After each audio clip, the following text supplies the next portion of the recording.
The Indian government has just launched AI Kosha, a groundbreaking platform designed to house non-personal data essential for developing AI models and tools. With an impressive 316 datasets at launch, this initiative primarily focuses on enhancing language translation for Indian languages.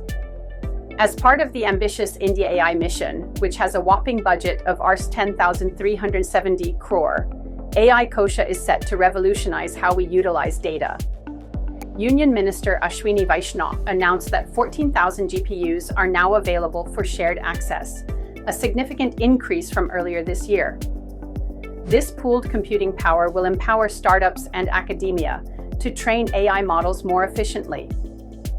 The platform also draws from various sources, including health data, satellite imagery, and pollution statistics, providing a rich resource for innovation. This isn't the first time the government has aimed to aggregate public data. The Open Governance Data Platform already hosts over 12,000 datasets. The push for non-personal data access is crucial, especially as we see a surge in interest from startups eager to create foundational AI models for India. The future of AI in India is bright, and AI Kosha is a pivotal step in harnessing our data potential.